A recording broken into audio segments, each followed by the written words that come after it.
after this service. So if you want to be a part of that, we'll probably meet in that room 10 or 15 minutes after service ends. But if you have your Bibles, we're going to be flipping around between Genesis 8 and 9. We're going to be finishing the flood narrative today. So actually, you don't have to pull out your Bibles because I'm going to be, like I said, flipping all around in those chapters like last time. But as we've been going through the flood narrative of Genesis, what I've been talking about is that although I do believe, and as a Christian we have to believe, that there is a historical event that's being recorded for us here, there is also a symbolic significance to this story.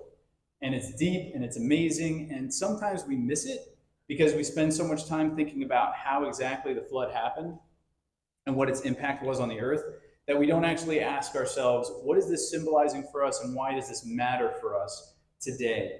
And that's what we understand about the Bible. The more you study it, the more you look into it, the more you realize that everything that was written in the Bible is for us today. It is something that speaks to our circumstances in actually deeply profound ways that are quite amazing.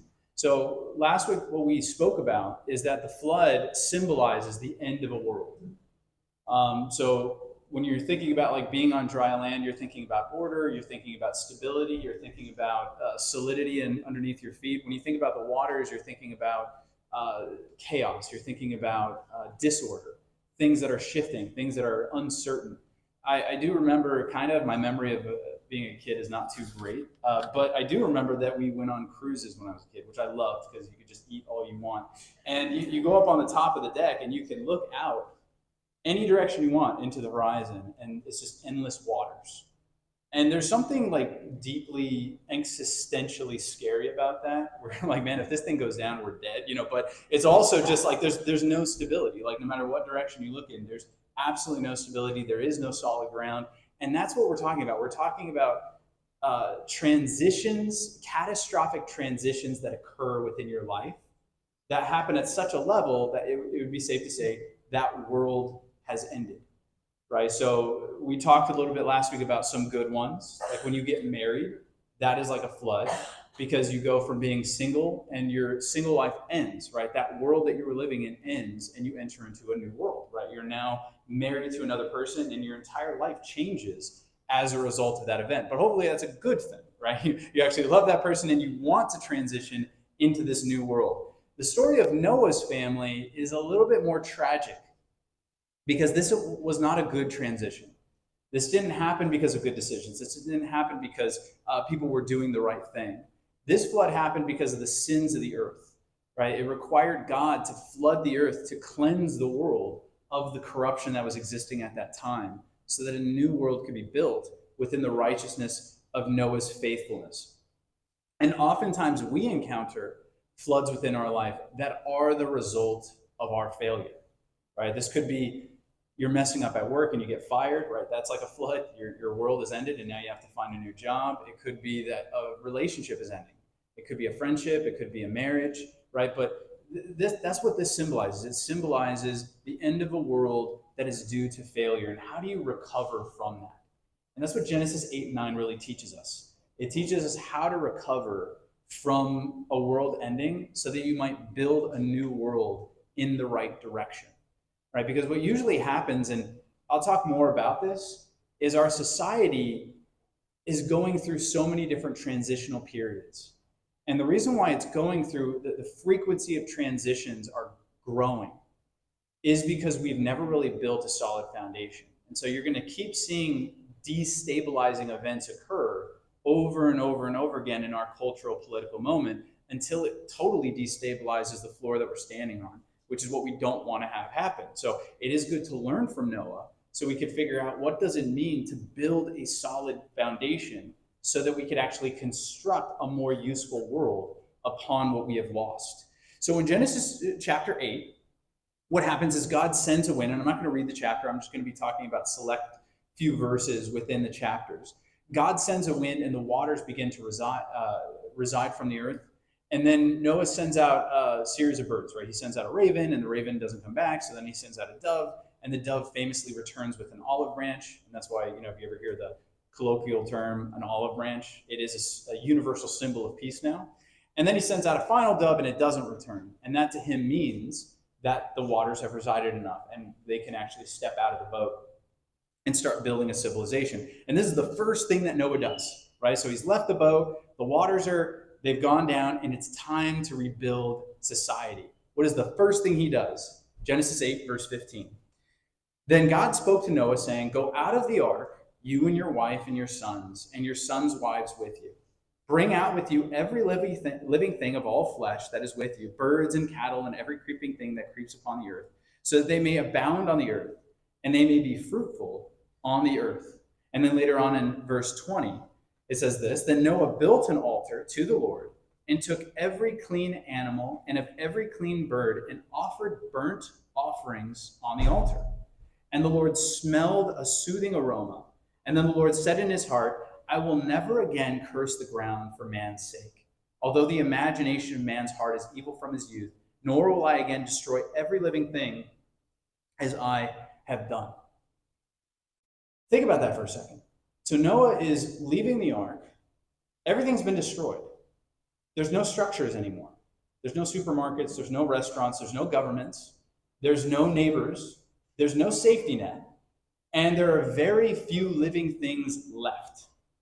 And Noah takes of the few remaining animals and he sacrifices them to God. That's a pretty significant act when you think about that. That means that what Noah is saying is that I need to survive with my family. I need to build a new society with my family. What's the first thing that I want to do?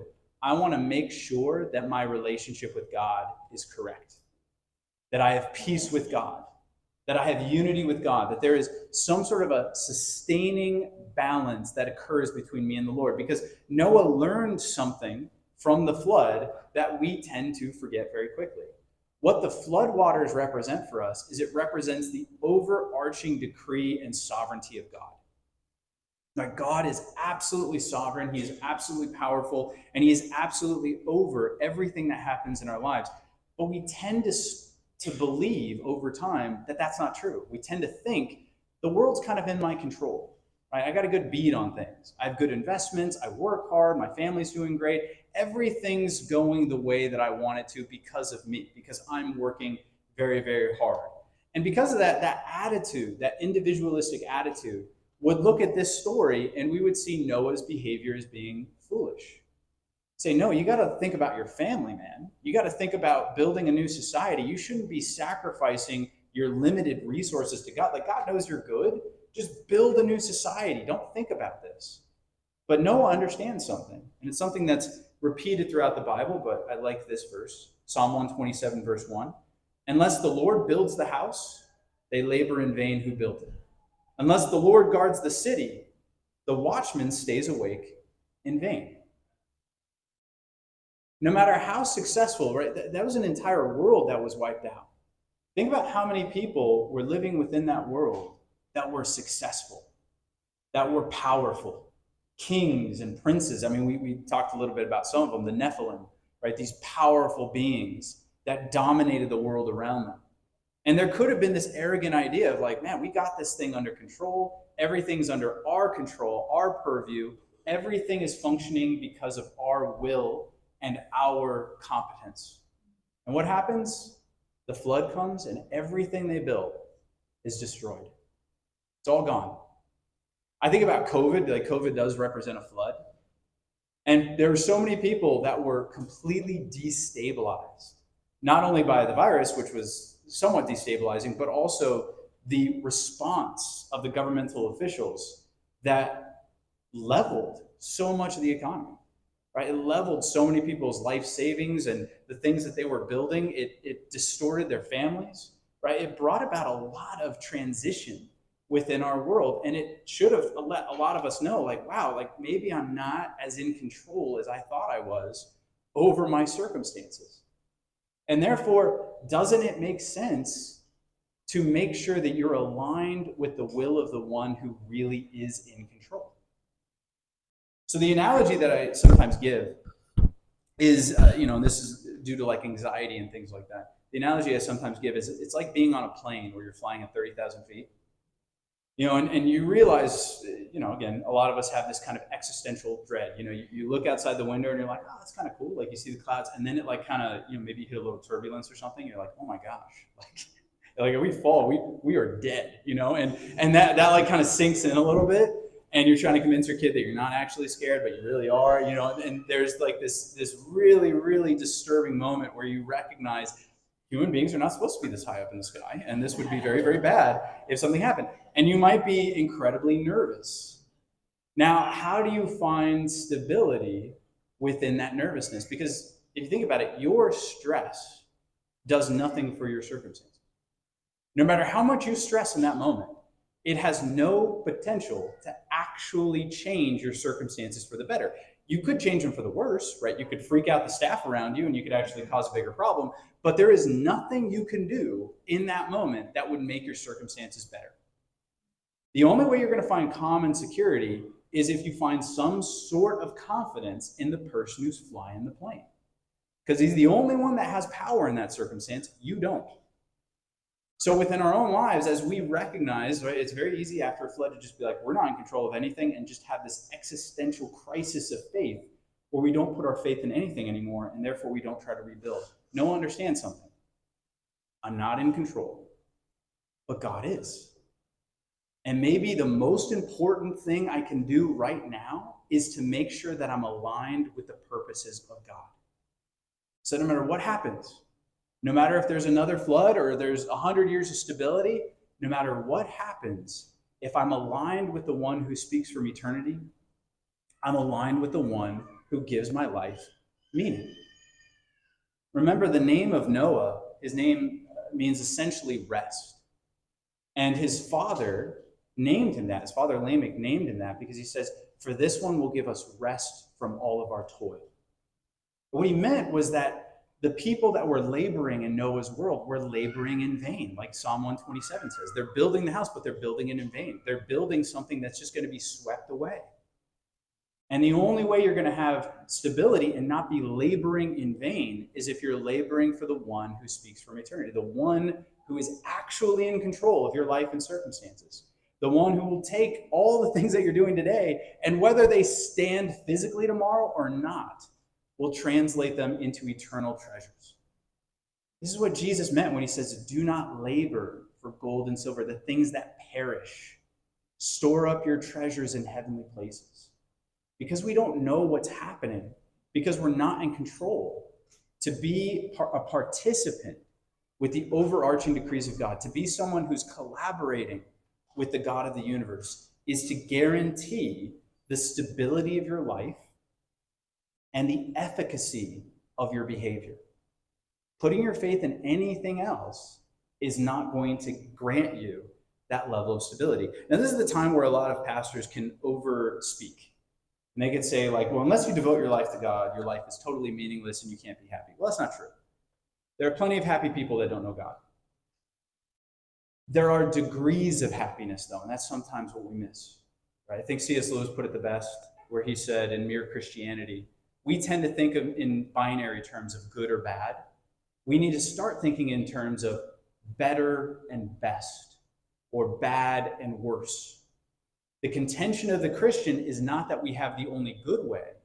The contention of the Christian is that we have the best possible way. Right? There are obviously better and worse ways to live your life. If you're a non-believer and you live your life for your family and your friends and your community, and you build up for yourself a life that is based around loving and caring for the needs of others, you're going to be a much happier person than the individual who's seeking only to live for the next moment of pleasure.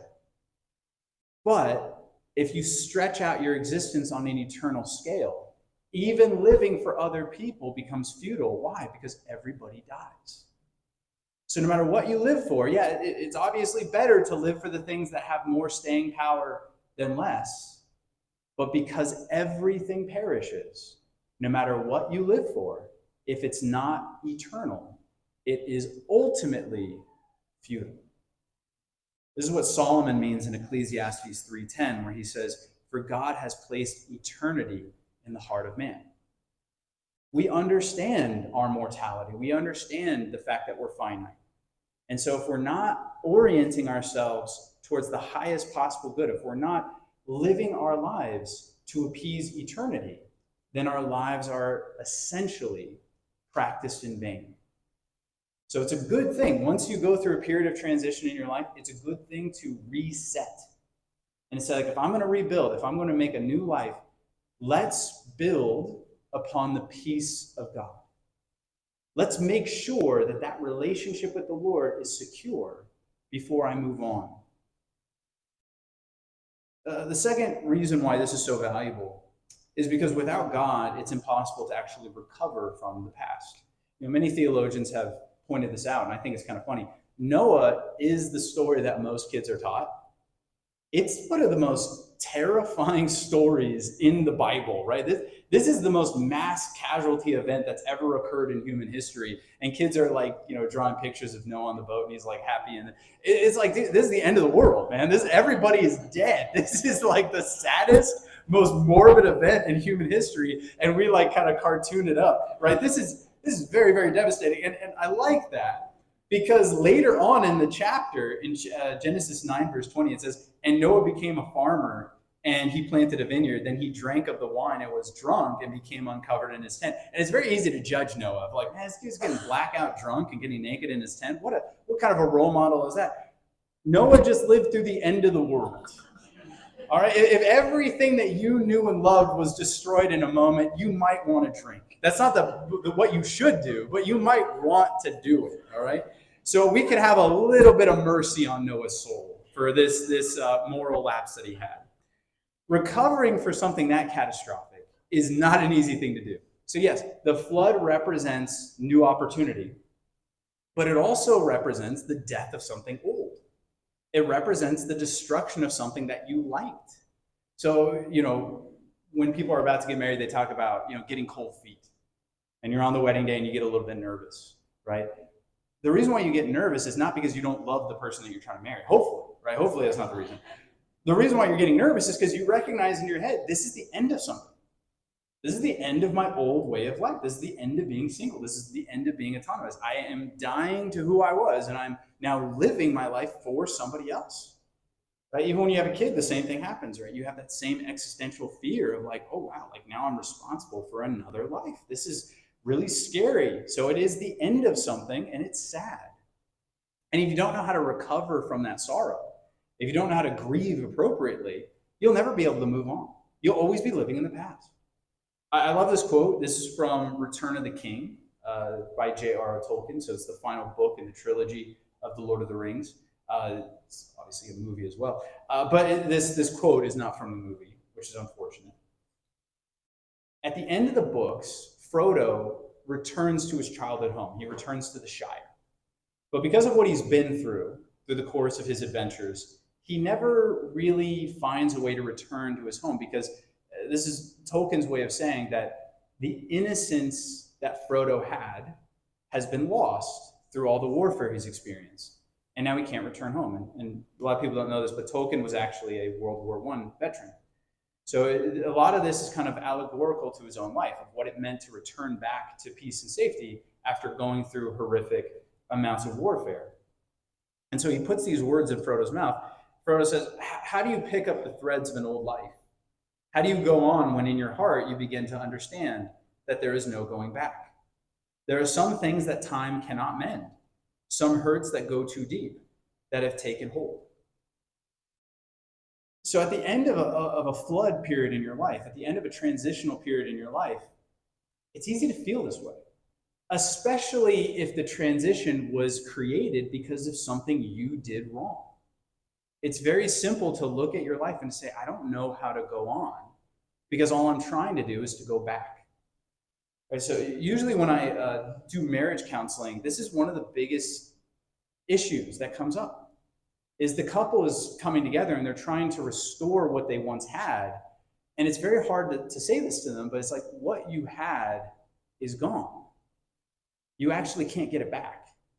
And the reason why is because you had an innocence at the beginning of your relationship. You had a naivety that was really precious and beautiful, where you thought this was the person that would never hurt you and never do anything wrong. And now that innocence has been taken through years of maybe deceit, manipulation, abuse, right? Something has happened in the relationship that's put you in the position that you're in, and you can't recover what you had because the innocence is gone. And you can't actually recover the innocence. You can build on top of that. You could build a new life with your new perspective, but the innocence that you once enjoyed cannot be brought back to life. And you have to learn how to live in this new world. And the only person who's going to help you do that is God. So in Matthew 5, verse 4, Jesus says this, "Blessed are those who mourn, for they shall be comforted." Now, comfort is very different than consolation, right? What comfort is, and it's the best example I could use, is the type of comfort that a mother gives to her child when they're crying. And this is, by the way, why men tend to be really terrible comforters, right? Because we're fixers. And so we want to fix the problem. And you realize very quickly as a dad, like, oh, not every problem can be fixed, right? And so your kid sometimes doesn't really want you to fix their problems because they don't even know what their problems are. They sometimes just want nearness or intimacy. And a lot of dads don't know how to do that, so they usually just pawn the kid off on the mom, right? But fathers should learn how to comfort as well. What Jesus is talking about is he's not talking about erasing your memory. He's not talking about, like, taking your past and your tragedy and making it so like it never happened. Which is what a lot of people want when they go through trauma care, by the way. They want some magic pill or something like that that's going to take away the trauma. And there's no way to do that, actually. And even if you could, I don't know if you'd really want to do that, because whatever you've gone through has shaped the person that you are. And if you're not careful, the way it's shaping you can turn really bad. You want it to shape you in a good or positive way. You don't want it to shape you in a bad way. And the only way for it to shape you in a positive way is if you're conscious of it. If you're conscious of the change that it's brought about within the way you think, the way you live, the way that you are operating within the world. And so comfort means that God is actually bringing you in and allowing you to experience intimacy with his presence in the midst of your sorrow and your grief. That God's not ashamed of what you've gone through. He's not ashamed of you. He wants to draw you in. He is near to the brokenhearted. Right? He is near to those who are suffering. I heard one pastor talk about this, and there's so many moments in the Bible which strike us as odd. One of them is obviously the Pharisees trying to trap Jesus by having him heal people on the Sabbath. Like, what a cartoonish villain you are, that you're parading a crippled man in front of Jesus, like, oh, we got him now. He's going to heal that guy. I know it, and then we're going to spring the trap on it. It's like, you may want to take a look in the mirror if that's how you're trapping people. But one pastor pointed out that Jesus' enemies understood his character better than we do sometimes. When they paraded the crippled man in front of Jesus, they knew that he would be drawn to the crippled man. When we're hurting, we tend to think that we would repel Christ.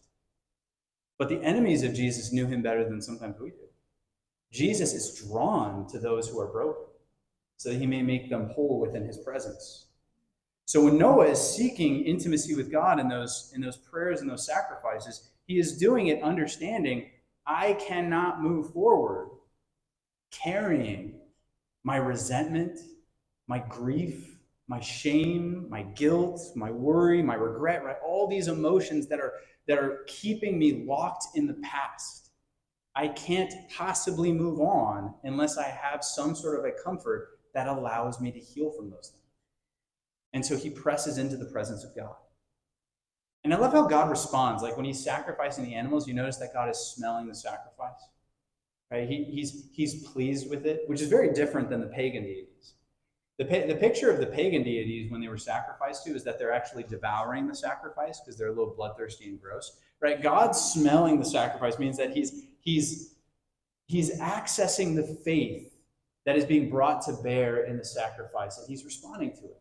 Right? He's comforting those who are bringing up their sacrifices to him. And as you go through the Bible, you realize that it wasn't the smell. Like, it's not like God actually has nostrils and he's like, barbecue. Like, that's not what's happening, right? That's not what's going on. And you get to the end of the Bible, right? You go into the book of Revelation, and we know what this aroma was. It wasn't the smoke of the offering that he was responding to. It says that the aroma that's wafting into heaven is actually the fragrance of your prayers. So it's not like God was looking at just Noah barbecuing some steak and he's like, man, I want to get on that. That's not what's going on. He's seeing the faith of Noah manifested in sacrifice, and he's responding to the prayers of Noah. There's a real presence that was achieved in that sacrifice where God was really there with him, communing with him in the sacrifice presented upon his altar. And that's a really, really beautiful concept. And today we have something similar. We have communion, right? Where there's a real communing with God in which we are able to participate in the sacrifice of Christ by intaking the elements that are presented before us. And we'll talk more about that in a little bit. But drawing near to God and experiencing comfort in his presence is the only way to move forward from a tragic past. Anything else that you do, if it's not comfort for the pain that you've gone through, is a guarantee that those emotions will follow you around and they will control the behavior that you do. Next, God gives a new law to Noah and his family. So this new law is recorded for us in Genesis chapter 9, verse 1. It says, so God blessed Noah and his sons and said to them, be fruitful and multiply, fill the earth. And the fear of you and the dread of you shall be on every beast of the earth and on every bird of the air, on all that move on the earth and on all the fish of the sea. They are given into your hand. Every moving thing that lives shall be food for you. I have given you all things, even as the green herbs. But you shall not eat flesh with its life, that is its blood within it. Surely for your lifeblood I will demand a reckoning. From the hand of every beast I will require it, and from the hand of man. From the hand of every man's brother I will require the life of man. Whoever sheds man's blood, by man his blood shall be shed. For in the image of God he made man. And as for you, be fruitful and multiply, bring forth abundantly in the earth, and multiply upon it. So the first thing that God does when he's given this new law, and by the way, this is what you need to do, right? So whenever there's a transition period within your life, you need a new law. You need a new way of operating because your old life is gone, right? Now, we don't tend to think consciously about this, right? If I were to ask someone who's in that single phase right before they get married, I'm like, hey, what are the rules or the laws that govern your behavior? They wouldn't be able to give me a conscious answer, right? You just kind of pick those things up as you go. But when you get married, like I said, those old rules don't work anymore. You need a new set of rules. And a lot of people don't do that, right? A lot of people just get married and they still operate off the same rules, and they end up basically destroying the marriage as a result. There was a funny moment in the beginning of our marriage where I got married when I was 25, and I had been living on my own since I was 18. So, one day I was out at the store, and I ended up buying like a movie, and I brought it home. And Emma's like, oh, you like bought a movie? I'm like, yeah, I thought you might like this. She's like, well, I don't like it. But secondly, I noticed you didn't really talk to me about this. And at the time, our budget was like really, really fixed, because when you get married, your budget is very, very fixed. And I was like, I didn't really think about it. She wasn't mad. She didn't nag me about it. But she's like, but I kind of thought we were doing this together now. I thought we would have conversations like that. It's like, yeah, you're right. But I was functioning on the old law. I was functioning off of the way I used to live my life. And I wasn't thinking about a new law, like a new way of organizing myself within the world. God has to do that with Noah and his family. He has to give them a new law. Now, part of that new law is the old law, which I think is really interesting. So a big part of this new law that he gives to them are reiterations of promises and covenants that he had already made with man through Adam and Eve. So he begins it by saying, be fruitful and multiply, fill the earth. That is a direct command that he gave to Adam and Eve. That was the first command he gave them, as a matter of fact. Now, what this signifies for us is that when you go into a new world, you have to salvage everything you can that worked about the old world. This is one of the reasons why our culture is so fractious at the current moment. It's because we have a deep and abiding distrust of what came before. Now, there was a time where it was like more conservative versus liberals on this point, where the conservatives were like, everything that happened in the past was amazing and great, and if only we could go back then, everything would be perfect, right? And the liberals were like, well, what about like slavery and stuff? Like, forget about that, but everything in the past was great, and it was better than what's going on right now. And there was this like weird debate, and the conservatives were just trying to preserve everything that came from the past, and the progressives were just trying to move on. And there was a good tension. That's a good tension to have in a country, by the way, because that allows for the necessary amounts of change to happen slowly. But what happened over time, and I saw a lot of this in my childhood. A lot of it was the War on Terror. A lot of it was the Patriot Act. And then moving on, there were more bureaucracies built by the government, more things done. And then COVID was kind of the nail in the coffin, right? There was the Trump presidency, and then there was COVID, and everyone's like, oh my gosh, we can't trust anything. And so now you have this really interesting moment in American history in which the conservatives and the liberals kind of agree. And we agree on the fact that everything that came before us is totally corrupt and needs to be torn down so that we could build something else in its place. And that's why you're hearing similar jargon on both sides, right? So both sides are kind of saying we need to establish a new order, right? The old order is bad, and we need to establish a new order in which we can control everything, because the country's going in the wrong direction. We need to solidify power so that we can consolidate things back under what the country ought to be. Now, that should scare us for numerous reasons, but the big thing that I want to focus on right now for our purposes here is that line of thinking will never work. You can't actually build a society on that attitude. Now, we get a really interesting example of why this doesn't work later on in the chapter. So in verse 22 of chapter 9, what happens is Noah's drunk and he's naked, and one of his sons sees him in his state. And this is what it says. Ham, the father of Canaan, saw the nakedness of his father and told his two brothers outside. But Shem and Japheth took a garment, laid it upon their shoulders, went backward, and covered the nakedness of their father. Their faces were turned away, and they did not see their father's nakedness. So Noah awoke from his wine and knew what his younger son had done to him. Then he said, "Cursed be Canaan, a servant of servants he shall be to his brethren." Now, this is a weird part of the story, and people are like, what is going on here? What's essentially happening, and this is a reiteration of what I'm saying to you, right? And I'm trying to give as many examples as I can to show that I'm not just making this up. This is actually what the story is trying to teach us, right? So what's happening here is after the end of the world, right, after everything has gone away, it would be very easy for Noah's family to get this really arrogant, legalistic perspective within themselves. Like, man, we're awesome. We're like the best family on earth, literally. We're the only ones worth saving. And so you get this really inflated view of yourself, and then you see your dad get drunk. And for a lot of us, we have that moment as children where our heroes fail, where we really look up to something, and then all of a sudden our heroes fail, and we're like, oh my gosh, I can't trust anything. Right? Everything sucks, right? I remember that for me because I was like a huge patriot back in the day. When I was a kid, that's why I wanted to join the military. I wanted to go in, I wanted to fight for my country. Then I got into the military, I'm like, man, this place is really corrupt. I didn't know that, right? Everyone was like, dude, the government's a little bit of a mess. I'm like, no, like the government's awesome. And then I went in, I was like, the government is really a mess. I don't know if you guys knew that. And so it really caused me to fall a little bit. I was like, wow, like I can't trust anything. Like everything is terrible. And you have a tendency when you get into that mindset to mock, I guess you call it, to mock the shame of your ancestors. And that's what's happening here. Ham sees the shame of his father, and instead of trying to cover it, he exposes it.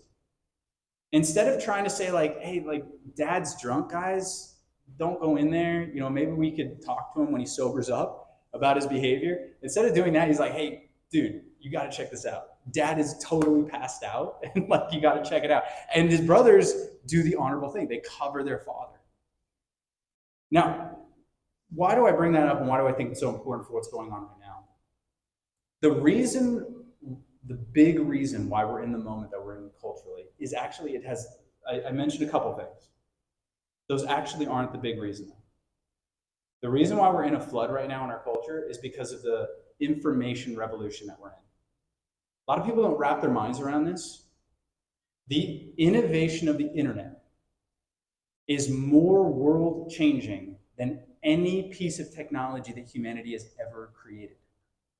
It's more world-changing than the invention of the printing press. It's more world-changing than the invention of writing. It is the most significant thing that mankind has ever created, and I don't think we fully have grabbed that. What it represented is it represented an entire proliferation of information that was not possible. Any of you guys who are my age or older, how hard was it to research something? You remember doing your research projects back in the day? We had to go to the library and you actually had to read books. You had to like go and be like, oh gosh, okay, what does this guy say about this? And I got to get this other book. What does this guy say about this? It took a long time to learn anything about anything. Now, how do you learn things?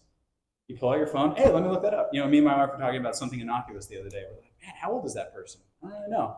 And my wife jokes, she's like, let's pretend like we're in the old days and just live in like anticipation. We don't know. I'm like, no. And I pulled out my phone and I looked up because we can't deal with any amount of lack of knowledge. We just go and we look things up. And no matter what you look up, no matter how innocuous the piece of information is, there are contradictory views all over the place. And so it's so hard to know anything about anything. The information is so overwhelming that what's the simplest thing for us to do is to pick our favorites that we trust and just get all of our information from them.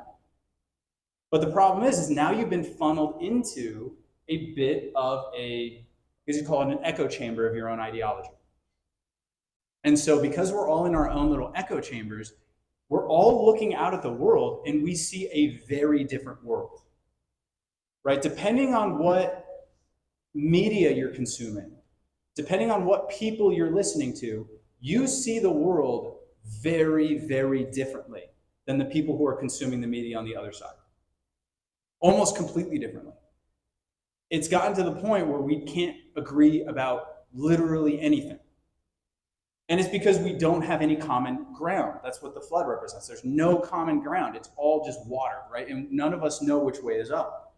And we're becoming more contentious about it because we want our views to become transcendent. So what do? We utilize the tools at our disposal to mock our ancestors. How much, when you look on the internet, when you look at people's posts, how much of the internet is people mocking the past? Whether it's pulling out dirty laundry from their own family, or whether it's looking at the behaviors of the opposing side and proclaiming it for everyone to see, dragging it out into the open view for mockery. That's how we've learned to deal with our problems, is we don't address things head on. We mock what's different than us. Now, don't get me wrong. There's a time to mock, right? There's a time to look at something and say, like, that's not good. We shouldn't do that. But there should, especially when it's the past, you should always address it with a little bit of humility. A modicum of humility would do you really well. Now, I'm not going to give you my in-depth interpretation of this. If you really care, you can talk to me later. The movie Wish. I subjected myself to watching the movie Wish because I do care about the direction entertainment is going by Disney. It's not very good. It's not worth your time. But in the movie, there is an interesting moment where they realize that the king, who is kind of good, also has a level of corruption to him. And it's fascinating because old school Disney, when they created a character like this, right, and they created a character who's flawed, but also has some good elements to him, the movie usually becomes a restoration movie, right? It usually becomes a movie in which the flawed character is redeemed by the end. This was the first movie that I watched that Disney created in which you have a good king who has a modicum of corruption within him, and the entire kingdom, literally, like the movie is about them overthrowing the king, including his wife, right? So his wife is like, you know what, we just got to get rid of this guy, and they all just trap him in a mirror, and it's like this super happy ending. And when I was watching it, I was like, this is such a bad message for kids. What it's teaching them is that if you see any level of corruption in the society around you, it's all got to go down. There's nothing worth saving about it, and we should just trap it in the past and move on. And they have like this big moment where it's like triumphant. We're like, we're all stars. It's stupid. But you know, that was the idea. It's like, because we're all right, we can just overthrow what came before us and we can build something better, and it will instinctively be better. Here's a little clue. You and I, we live our lives in comfort and stability because of the blood of our ancestors. How much of your life right now do you really understand? Do you understand where your food comes from? If those distribution systems went away, would you be able to provide for yourself? Do you know how your car works? Do you know how your electricity works? Do you know how even your health works? There are so many things that you and I rely upon every single day that were built by the blood of our ancestors. And we shame them at our own peril. If we want to become a culture that denigrates our past, we've become a culture of slaves, which is what that means. When he says, cursed be Canaan, a servant of servants he shall be to his brethren. Canaan was Ham's son, right? So all the weirdo people in the past, the racist people that were like, oh, that represents the black and the Asian people. No, it doesn't. Canaan, guess what, is the father of the Canaanites. Now, it's shocking, right? But the Canaanites lived in a very particular area of the world, and they become slaves. Why? If you have an attitude where all you can do is find problems with the past, you are not setting yourself up for success. You're setting yourself up to be taken advantage of by someone who will weaponize your anger into a slave mentality. That's what you've done. And so if we want to avoid that, we have to learn to appreciate our past as much as possible, right? Doesn't mean we don't call out the past. It doesn't mean we don't call out corruption when we see it, but tread carefully. Tread respectfully, at the very least. Now, this is one of the reasons why so few kids even have a relationship with their parents. Look, there might be a time in your life where you're going to have to break off contact with someone, including a parent. But you should exhaust every possible attempt at reconciliation before you make that choice. Because your past is important. Who you come from and the things that built you are important. And you mock them at your own peril. All right, and then he gives a new law. Now, I went too long on that, so I don't have time to get into it too much. But you can always read my essay on this if you really want. But the new law that he gives is actually just a manifestation of the old law. So he talks about a couple things. He talks about not eating flesh with the blood in it. And he talks about the preservation of man's life. So what God is doing now is he's giving an intermediary judgment apparatus so that God doesn't have to judge. Right? So God, when we see God judge in the Bible, it's like this. It's like this. When God has to step in, it's really, really bad. Right? God doesn't like stepping in. He's like the dad who's like, don't make me come up there. Man, like don't make me involve myself in this situation, because when I judge, I'm going to judge, right? There's not going to be any prisoners. It's going to be ugly. When God is establishing this idea of whoever sheds man's blood, by man his blood shall be shed, what he's saying is he's saying, I want you guys to now govern your own affairs. Because remember, when Cain killed Abel, God placed a mark on Cain so that the human societies could not judge him. God was forbidding human judgment in the beginning, because he's saying, I'm your judge. But now he's saying, maybe humanity needs to judge itself, because if I'm the judge, I'm going to have to do another flood, right? I'm going to have to do just constantly wipe out societies and civilizations when they become too corrupt. I need men to govern their own affairs. So he creates an intermediary between his judgment and the judgment of man. Now, what can we pull from that? Number one, again, every system that is built is going to be corrupt. It's going to eventually become corrupt. But there's something good, right? Systems usually don't start corrupt, though. They usually become corrupt over time. And you need to figure out where that corruption began before you could wheedle your way into a new system. But secondly, what it teaches us is when we're creating or orienting our new system, don't go overboard. Okay, so let's take a couple right now. Let's take a couple that, let's say, there was an affair, an event of unfaithfulness within the marriage, and they're trying to rebuild it. It's very easy for the person who was cheated on to make a new law that is so restrictive that the marriage can never get off the ground. It's very easy to be like, I am going to watch you from the second you wake up to the second you go to bed, and I'm going to watch you sleep, right? I don't trust you at all. And that's very understandable of why you would do that, because you'd be like, you've totally broken my trust. You've shown me I can't trust you. And so I'm going to govern your behavior from morning to night and even into the night. I'm going to be looking at your Facebook. I'm going to be analyzing every text that you sent. I'm going to, I'm going to have people follow you, right? It's so easy to jump into that mode because of what you've gone through. The new law, all it is it's a clarification of the old law. If your old relationship worked at all, that means you were doing something right.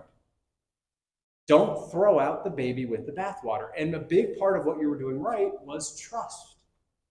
The whole point of the new law is, how do we build that trust back? How do we recover the trust that you just totally violated?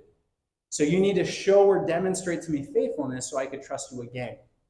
But that's the purpose of the new law. The purpose of the new law is to get back to the purity of the old law.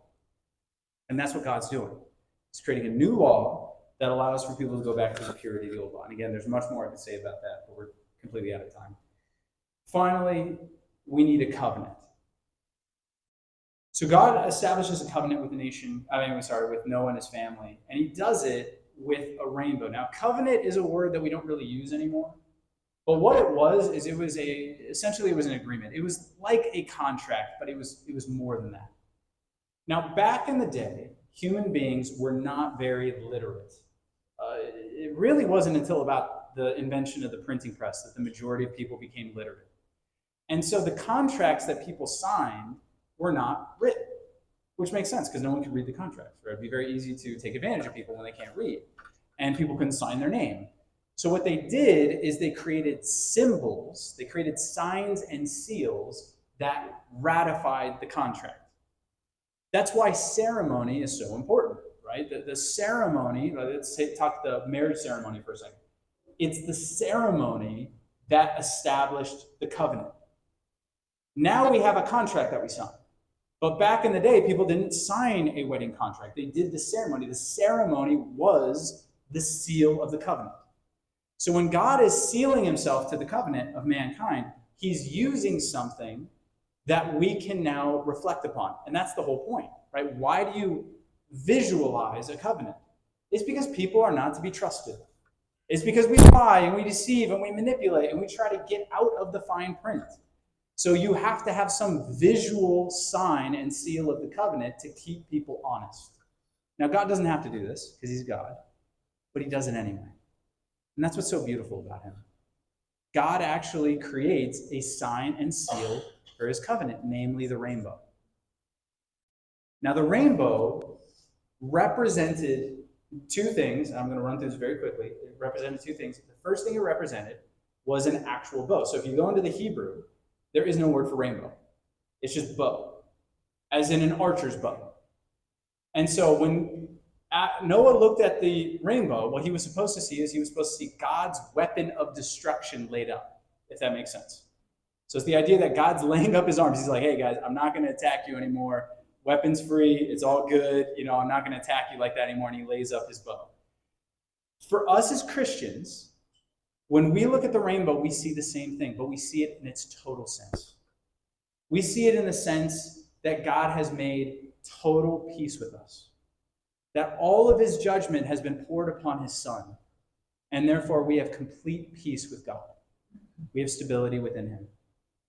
The second thing that it represented was a bridge to heaven, right? So if you watch the Marvel movies, you have the Bifrost, right? And it's this rainbow bridge that goes from Asgard to Earth. That was in pagan mythology. A lot of pagan cultures had the rainbow bridge. Because it makes sense. When you look at the rainbow, it's something that ascends into the heavens, right? Perceptibly.